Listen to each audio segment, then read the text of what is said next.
Hello friends, Fujosevich here, continuing to queue into the early season ladder here with some mid-range hunter running into a shaman, surprise surprise, becoming the becoming the terror of the Hearthstone ladder, which obviously you don't want to ever see any one sort of deck or deck type dominating. Well, deck type I guess, if it's control and mid-range I'd be up for that, but you don't want to see one sort of class dominate everything. And that's kind of where Shaman is now. Shaman's very, very strong, but to me, I really enjoy the challenge of trying to find things then to counter these stronger decks.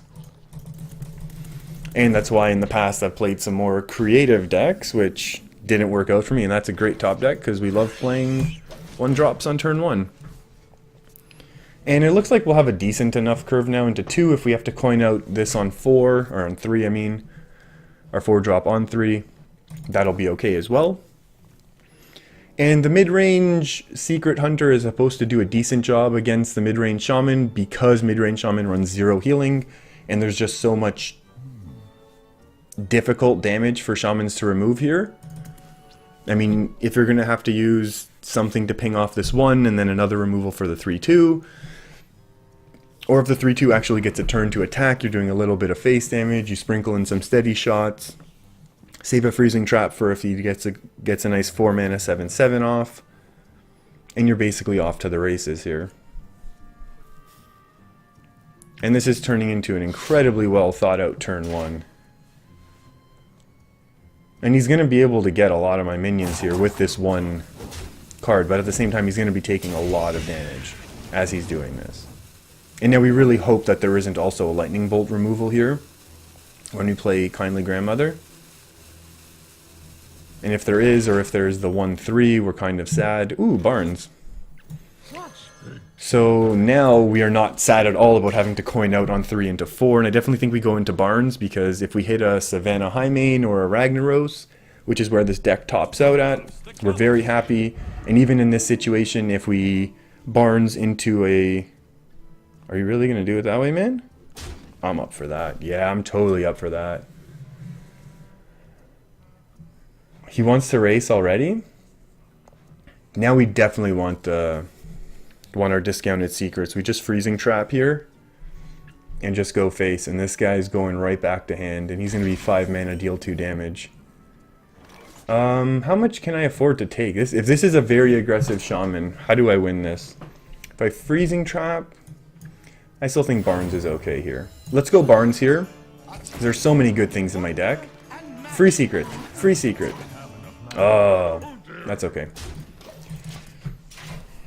And now if we get hit with one of our favorite Shaman AoEs, now we're actually kind of sad, but I think we'll survive. Yeah, now that we're looking at this as a result, yeah, we kind of... Oh, maybe he is fishing for spell power. Yeah, dealing 1 damage to everyone will be sad actually, but we'll survive. Yep. Definitely not the end of our board. And I do think I have a couple Unleash the Hounds buried somewhere in this deck, which will be very, very useful if the Shaman continues to build up this unseemly board. But we'll be okay here. We'll be able to trade off a lot of things. Next turn we'll probably just play the 4-mana 3/3 with a nice little juicy death rattle to be able to make things a little bit more complicated for our opponent. We have a lot of thought going into all these turns, which I think is a good thing though, right? You want to be thinking through your turns.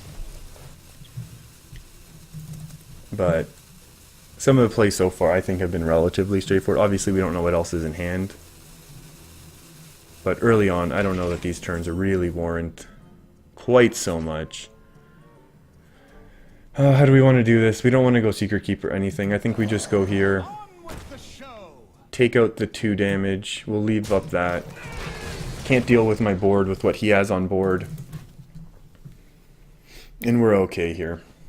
And I think at this point we'll probably start sprinkling in some hero powers now, because we do need to apply a little bit of pressure. Because we don't have that much damage on board, and well, yeah, healing's not going to help him now. But I think his totem will be discounted. Possibly enough, but luckily we do have a lot of beasts that are definitely going to stick on board. And then we'll be able to kill command the 5/5 if we need. Well, And that's something that's a little bit unfortunate for us, but we'll survive that as well. And I can't honestly remember if I have explosive shot, which will obviously help me with dealing with an army of totems, but not much else. Ooh, what is better? So this attacks every time, right? There's no situation where that doesn't attack in. I think freezing trap's really bad here. I think infested wolf is kind of like animal companion more. And even this is fine. Just because it'll force potentially a trade in here and then using some more AoE. It's not a good look for us right now, to be honest with you. We're definitely going to need a little bit of help on the top decks. Maybe that Barnes turn was our mistake so far in this game, and honestly, if this game does turn south soon, and because our Shaman friend here has a lot of resources still in hand, 5 cards in hand, things are not looking good here, but I definitely think we have a chance. Maybe not a great chance or even a good chance, but spell power doesn't matter now. Ooh, taunt's actually kind of unfortunate, but definitely better than spell power. Totem Golem, now we're looking for a freezing trap, especially if he trades in that Murloc. That would definitely be the best. Yeah, this is definitely the best result, I think. And he should use one of his weapon charges to take out one of my spiders, I think. Yeah, because now I cannot get through. Now I can't get through his taunt totem. Whereas if I had both, I just attack through basically for free. And he doesn't want that. Okay, so now because we have so much damage on board, or damage in hand, we're going to need to start hero powering for the next couple turns, almost no matter what. I mean, if we get Savannah High main top deck, I'd play it. But otherwise, everything else in the deck, I think I can just continue to tap. Regardless, so I think we're okay for that, because now that's 10 damage in hand. Yeah, we're coming up to a point where we really need to start going, because the Shaman's just going to continue to start throwing out big threats, whether it's just using a Fire Elemental to burst us down, playing a 0 mana 5/5, which I've heard is pretty good in this game. Spell power now. Ooh, still dodging that spell power. Wow, lucky me. Lucky me. And there's that thing from below. So we will see how this goes now. My 1/1's probably going to get traded into. Oh, maybe not. Well, my opponent's definitely thinking through their turn, so yeah, I'm losing that for sure. He should not have attacked with that. When he has that much board presence, I definitely think that was the wrong play. I think he should have waited. He had a 1/1, and this was going to get healed anyways. I think there's no point in doing that for him. I mean, well, yeah, my masterful opinion. And that's very unfortunate, but I just can't allow that to just be building up on board against me there. And if we do get hit with the 6 mana 3/6, the totem buff, we'll be in very, very bad shape. But that's kind of the situation we're in now. We're basically just waiting for taking out a few more things, a few more of his threats with my kill command. Oh, and that is one that I cannot deal with right now. And we just need to start pumping in massive face damage. And a lightning bolt and trading off. Ooh, we are in trouble. Will Unleash save me? 4 + 5? Yeah, Unleash is good right now. Oh my. It's Unleash or bust, right?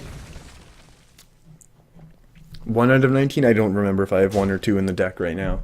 Oh, maybe that Barnes turn. Yeah, that Barnes turn was what did me in, I think. Oh, this is very not excellent. Do I play my second one, or do I wait? Is there even a point? He's gonna get spell power no matter what. So if he has one of his, if he has a thunderstorm, I lose for sure here. But I think I need more power on board at this point. Yeah, having explosive trap here would have given me a chance, I think, but But this game is not looking good right now.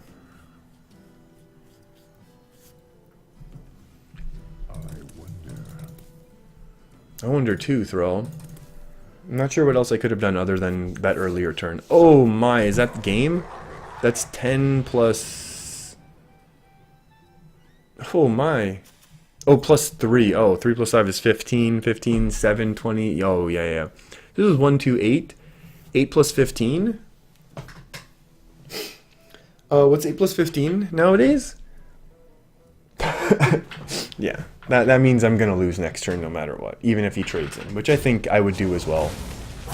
Even though I don't know how much of a difference it really makes. And because he traded those off, now even if I do get an unleash with the kill command, I can't clear his board.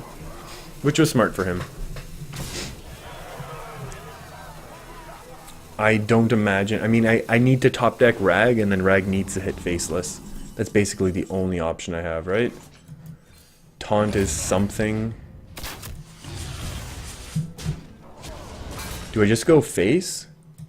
And hope he doesn't have anything else? Sure. So I have to hope that... There's no way. I have to go... Quick shot, quick shot. That's going to be 6 damage.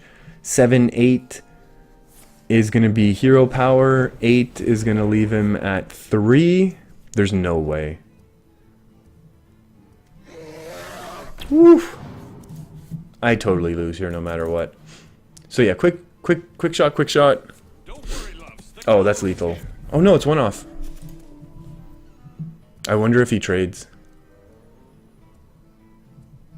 Is he going to be that worried about the top decking?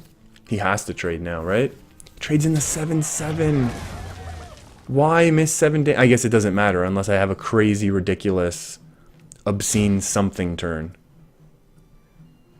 Unless I'm starting with draw, it's game over. Although, whatever. I always play these games out. I feel like there's no reason to... Yeah. I mean, I always want to at least see my cards, right? Before we concede.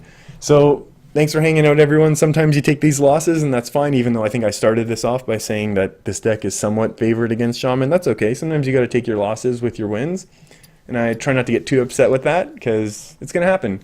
And it seems like my opponent was definitely thinking out his or her turns. So that was kind of cool to see too, even though I was sometimes prefer faster games, but that's okay. Thanks for hanging out with me. If you enjoy the videos, feel free to subscribe for more. I'll see you next time.